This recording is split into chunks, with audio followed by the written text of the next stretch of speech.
Hello everybody, welcome back to my channel.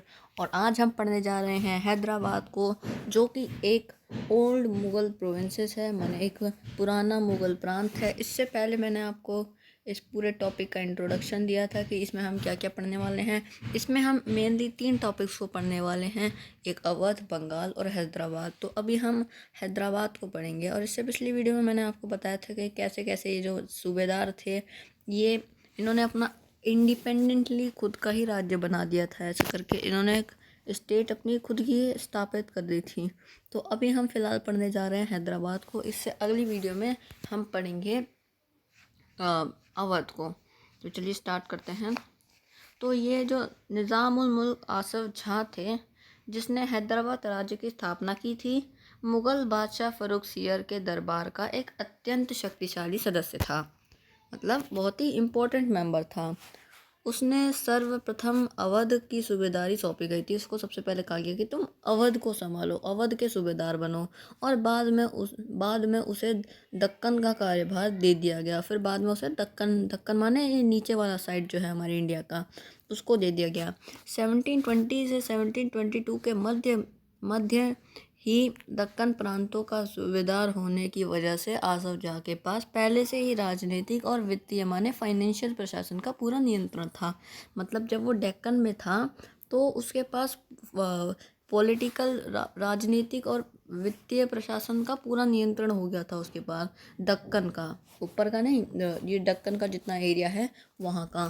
Deccan में होने वाले उपद्रवों और मुग़ल दरबार में चल रही प्रसिद्ध प्रतिस्पर्धा का फ़ायदा उठाकर उसने सत्ता हथियाई तथा उस क्षेत्र का वास्तविक शासक बन गया।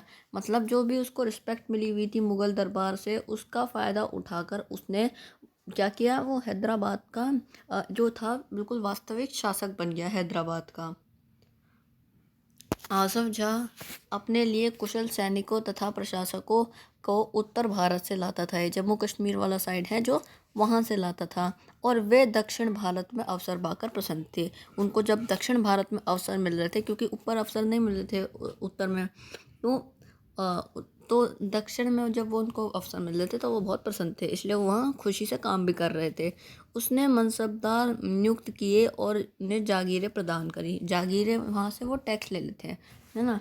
तो जो आसफ जाह था, वो लोगों को छोटी छोटी जागीरें दे देता था और उनको मनसबदार बना देता था। खुद सूबेदार, और सूबेदार से छोटे कौन होते हैं, मनसबदार। हालांकि वह अभी भी मुगलों सम्राट का सेवक था। मतलब अभी भी वो सर्वेंट था, किसका, मुग़ल एम्परर का, क्योंकि उसके अंडर ही तो वो काम कर रहा है मुग़ल एम्पायर के। फिर भी वह काफ़ी आज़ादी से शासन चलाता था। ना तो वह दिल्ली से कोई निर्देश लेता था, ना दिल्ली उसके काम में कोई हस्तक्षेप माने दखलंदाजी करती थी। वो ना तो कोई जो है दिल्ली से जितने भी निर्देश आए होते थे, उनका कोई निर्देश नहीं लेता था, और ना ही दिल्ली भी उसके कामों में कोई हस्तक्षेप नहीं करती थी। मुग़ल बादशाह तो केवल निज़ाम उल मुल्क आसफ जाह द्वारा पहले से लिए गए निर्णयों की पुष्टि कर देते थे। वो सिर्फ उनको चेक करते थे कि उसने क्या निर्णय लिया है, क्या वो हमारे खिलाफ तो नहीं है। मतलब ऐसा करके एक बार चेक कर देते उसे।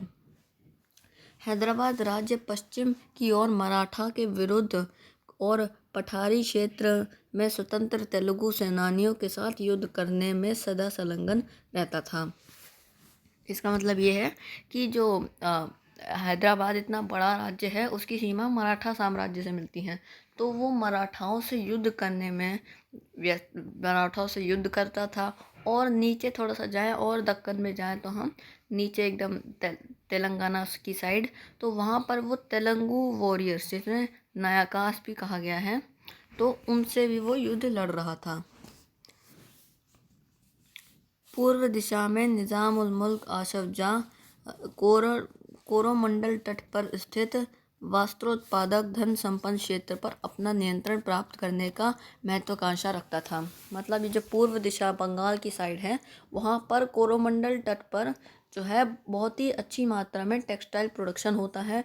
तो उस एरिए पे निज़ाम उल मुल्क आसफ जाह अपना कब्जा करना चाहता था। लेकिन वहाँ पर ब्रिटिश हुकूमत का शासक बड़ी शक्तिशाली से, बड़ी तेज़ी से बढ़ रहा था, तो वो उनकी महत्वाकांक्षा पर रोक लगा रहे थे। वो उनकी महत्वाकांक्षा पूरी नहीं होने दे रहे थे, क्योंकि ब्रिटिश उस टाइम नए नए थे, पूरे जोश में थे, अपने पूरी ताकत से हर चीज़ जो एरिया थे उन पर कब्ज़ा कर रहे थे। तो इसलिए क्या था, ये मुग़ल एम्पायर उन पर कब्ज़ा नहीं कर पा रहा था। अब यहाँ हमको निज़ाम की फ़ौज के बारे में एक छोटा सा डिस्क्रिप्शन दे रखा है, जल्दी से इसको पढ़ते हैं। यहाँ पर हमको क्या दे रखा है, हैदराबाद के निज़ाम के निजी सैनिकों का वर्णन। हैदराबाद की खुद की फ़ौज थी, तो उसका वर्णन हमको किया गया है। तो क्या कहते हैं, ये निज़ाम के पास 400 हाथियों की सवारी थी, उसके पास कई हज़ार घुड़सवार रहते थे, है ना। इन अत्यंत कुशल और अति सुंदर सजे हुए सवारों का सांकेतिक वेतन 100 रुपये से ज़्यादा था। मतलब इनका जो इनको आम तौर पर इनको 100 रुपये से ज़्यादा जो इनकी वेतन था, मतलब इनका जो सैलरी थी वो दे दी जाती थी, किनको, इन हॉर्समैन को। तो ये था हमारा टॉपिक हैदराबाद। आई होप आपको ये समझ आ गया होगा। इससे अगली वीडियो में हम अवध को पढ़ेंगे और जानेंगे इसमें क्या है। टॉपिक में हमको अवध कैसे इस्टेब्लिश हुआ और ये इसमें क्या क्या किन किन से इसने युद्ध लड़ा, इन सब के बारे में जानेंगे। फिर हम बंगाल के बारे में जानेंगे और उसके बाद ये जो हमारा टॉपिक है ख़त्म हो जाएगा। इसके बाद हम पढ़ेंगे द वतन जागीर ऑफ राजपूत। ये बड़ा इम्पोर्टेंट टॉपिक है। तो गाइस मिलते हैं अगली वीडियोज़ में। Thanks for watching.